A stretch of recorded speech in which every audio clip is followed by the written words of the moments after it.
நேற்று வந்த செய்தியான மீளவே முடியாத பேராபத்து உலகமே தண்ணீர் திவாலில் போயிடுச்சு அப்படின்னு ஐக்கிய நாடு சபையில் அறிக்கை செய்தித்தாள் செய்தி எல்லா பக்கம் வைரலாக காணொலி ஆகிட்டுருக்கு. இதை தான் நம்ம தண்ணீர் மாநாட்டப்போ பேசினா நிலத்தண்ணீர் உறிஞ்சால் என்னென்ன பிரச்சனை வரும்னு சொல்லிவிடுவேன். கீழேயும் கிண்டலும். அதாவது சமூக ஆர்வலர்கள், இங்கே இருக்கிற தண்ணீர் மேலே சுற்றுச்சூழலாளர்கள் இவங்கெல்லாம் முதலேருந்தே கத்திட்டு இருக்காங்க. யாரும் காலையே போட்டுருக்கல. ஐக்கிய நாடு சபை இன்றைக்கில் எப்போ இது வந்துச்சுக்கோ அதெல்லாம் யாருமே எந்த செய்தியில் காலையே போட்டுக்க கிடையாது. எல்லாம் பொழுதுபோக்கு முகத்தில் ஏதோ ஒரு முகத்தில் எல்லாம் போயிட்டுருக்குறோம்.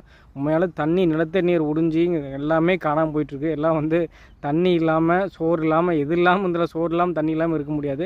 அந்த தண்ணிக்கே வழி இல்லாத ஒரு நிலைமை தான் இங்கே இருக்காது. தண்ணி நாடு போட்டு அதை காப்பாற்றுறதுக்கு தான் இத்தனை வேலைகளும் நம்ம செஞ்சிட்ருக்குறோம். மீளவே முடியாத பேராபத்தில் தான் உண்மையாலே இருக்கிறோம். அதான் உண்மை. தண்ணீர் காணாமல் போயிட்டுருக்குது.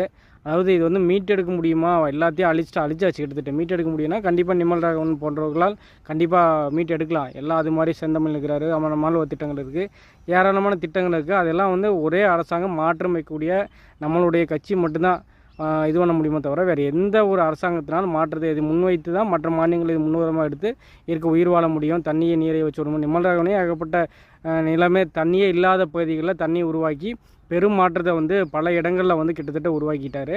அது மாதிரியான அதை அவர் சொல்கிற மாதிரி நீரின்றி அமையாத உலகனா நீர்நிலைகள் அமையாத நீர். அண்ணன் சொன்ன மலைகளின்றி அமையாத நீர். அதனால் மலைகள் மாநாட்டை போட்டு அது தண்ணீர் மாநாட்டை போட்டார். அதனால் இது மாற்ற வேண்டிய இறுதிக்கட்ட சோத்துக்கு தண்ணியெல்லாம் எதுவுமே பண்ண முடியாது. அதனால் இதெல்லாம் மாறணும் அப்படின்னா தயவு செஞ்சு மாற்றத்து வேணுமோ தண்ணி வேணும்னா அந்த தண்ணியை மதிக்கக்கூடிய நம்மளுடைய கட்சிக்கு வாக்களித்து தயவு செஞ்சு மாற்றத்தை உருவாக்குவோம். தண்ணி இல்லைன்னா இங்கே எதுவுமே இல்லை. மாற்றுவோம்.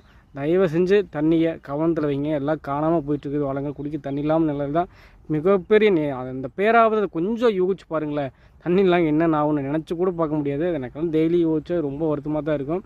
உங்கள்கிட்ட கடத்துகிறேன். தயவு செஞ்சு கடத்தி கண்டிப்பாக மாற்றத்தை உண்டாக்குவோம். நீர்நிலைகளை அதிகப்படுத்துவோம், நீர் அதிகப்படுத்துவோம், வேளாண்மை அதிகப்படுத்துவோம். தொடர்ந்து பேசுகிறோம். இங்கே இருக்க மலைகளை காப்பாற்றணும், இங்கே இருக்கிற விவசாய நிலங்களை காப்பாற்றணும், நீரை காப்பாற்றணும். நம்மளுடைய இயற்கை எல்லாத்தையும் மாற்றக்கூடிய கட்சிக்கு வாக்களி தயவு செஞ்சு ஜெயிக்க வைங்க. அவ்வளோதான்.